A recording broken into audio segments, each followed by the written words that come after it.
Assalamualaikum warahmatullahi wabarakatuh. Perkenalkan, nama saya Catherine, NIM C02215662.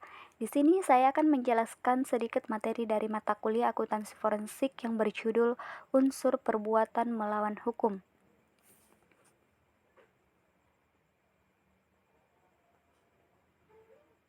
Pertama, saya akan memulai dari definisi unsur perbuatan melawan hukum. Definisi unsur perbuatan melawan hukum adalah elemen-elemen yang harus hadir dalam suatu tindakan atau perilaku agar dapat dianggap sebagai tindakan yang melanggar hukum atau bertentangan dengan norma hukum yang berlaku dalam suatu yurisdiksi. Dalam hukum, unsur perbuatan melawan hukum merupakan bagian penting dalam menentukan apakah suatu tindakan atau perilaku dapat dikenai sanksi atau tanggung jawab hukum. Selanjutnya adalah komponen unsur perbuatan melawan hukum. Komponen-komponen membentuk unsur perbuatan melawan hukum dapat beragam tergantung pada konteks hukum dan jenis pelanggaran yang sedang dipertimbangkan. Secara umum, beberapa komponen yang seringkali menjadi bagian dari unsur perbuatan melawan hukum antara lain yang pertama, pelanggaran terhadap ketentuan hukum. Komponen utama unsur perbuatan melawan hukum adalah adanya pelanggaran terhadap ketentuan hukum yang berlaku seperti undang-undang, peraturan pemerintah, atau keputusan pengadilan. Yang kedua, kerusakan atau dampak negatif. Komponen lainnya adalah adanya kerugian atau dampak negatif yang mengakibatkan oleh pelanggaran tersebut. Yang ketiga adalah kesalahan atau kesengajaan. Unsur perbuatan melawan hukum juga mencakup pertimbangan tentang apakah tindakan tersebut dilakukan dengan kesalahan atau kesengajaan. Yang keempat adalah ketidakpatuhan terhadap standar etika dan moral. Komponen lainnya adalah adanya ketidakpatuhan terhadap standar etika atau moral yang diakui dalam masyarakat. Yang kelima adalah kedudukan atau status pelaku. Kadang-kadang unsur perbuatan melawan hukum juga mempertimbangkan kedudukan atau status pelaku dalam masyarakat atau lembaga tertentu. Yang keenam adalah pengakuan oleh otoritas hukum. Akhirnya, unsur perbuatan melawan hukum juga mempertimbangkan apakah tindakan tersebut diakui sebagai melanggar hukum otoritas hukum yang berwenang.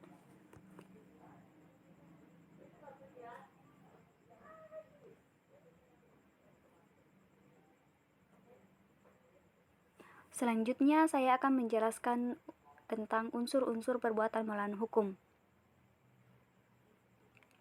Unsur perbuatan melawan hukum dapat dibagi menjadi beberapa jenis, tergantung pada hukum dan jenis pelanggaran yang sedang berikut adalah beberapa jenis unsur perbuatan melawan hukum yang umum ditemui. Yang pertama itu adalah pelanggaran hukum pidana. Pelanggaran hukum pidana atau unsur perbuatan melawan hukum dalam konteks hukum pidana mencakup tindakan atau perilaku yang dilarang oleh undang-undang pidana. Ini bisa termasuk tindakan pidana seperti pencurian, penipuan, penyerangan, atau pembunuhan. Yang kedua adalah pelanggaran hukum perdata. Dalam hukum perdata, unsur perbuatan melawan hukum dapat mencakup pelanggaran terhadap kontrak, penganiayaan atau penyalahgunaan hak atau tindakan yang menyebabkan kerugian material bagi pihak lain. Yang ketiga adalah pelanggaran hukum administrasi. Unsur perbuatan melawan hukum dalam konteks hukum administrasi mencakup pelanggaran terhadap peraturan atau kepatuhan administratif yang dikeluarkan oleh lembaga pemerintah atau badan pengatur.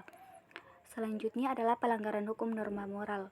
Terkadang unsur perbuatan melawan hukum juga mencakup tindakan yang bertentangan dengan norma-norma moral atau nilai-nilai yang diakui dalam masyarakat. Ini bisa termasuk tindakan diskriminatif, eksploitasi, atau penyalahgunaan kepercayaan.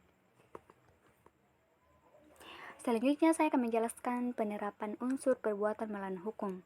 Penerapan unsur perbuatan melawan hukum adalah praktik hukum melibatkan beberapa langkah dan proses tergantung pada jenis pelanggaran dan yurisdiksi hukum yang relevan. Berikut adalah beberapa langkah umum dalam menerapkan perbuatan melawan hukum dalam praktik hukum. Yang pertama adalah penegakan hukum. Langkah pertama dalam penerapan unsur perbuatan melawan hukum adalah penegakan hukum otoritas yang berwenang seperti kepolisian, jaksa penuntutan umum, atau lembaga pemerintah terkait bertanggung jawab untuk menyelidiki dugaan pelanggaran hukum dan mengumpulkan bukti yang cukup untuk menindaklanjuti kasus tersebut. Yang kedua adalah penuntutan hukum. Setelah penyelidikan selesai, jaksa penuntut umum dapat memutuskan untuk menuntut pelaku pelanggaran hukum tersebut ke pengadilan. Dalam persidangan, pihak yang dituduh memiliki kesempatan untuk membela diri dan menghadirkan bukti atau argumen untuk membantah tuduhan yang diajukan. Yang ketiga adalah pengadilan dan keputusan. Pengadilan memainkan peran penting dalam menentukan apakah tindakan atau perilaku yang didakwakan memenuhi unsur perbuatan melawan hukum. Hakim akan mempertimbangkan bukti-bukti yang diajukan dalam persidangan dan menerapkan hukum yang berlaku untuk membuat keputusan yang adil dan sesuai. Selanjutnya, penghargaan ganti rugi atau sanksi. Jika terdapat bukti yang cukup untuk menunjukkan bahwa terdakwa bersalah melakukan perbuatan melawan hukum, pengadilan dapat memberikan penghargaan ganti rugi kepada pihak yang dirugikan atau memberikan saksi yang sesuai kepada terdakwa. Sanksi tersebut dapat berupa denda, hukuman penjara, atau tindakan lain yang dianggap layak. Selanjutnya, pelaksanaan keputusan.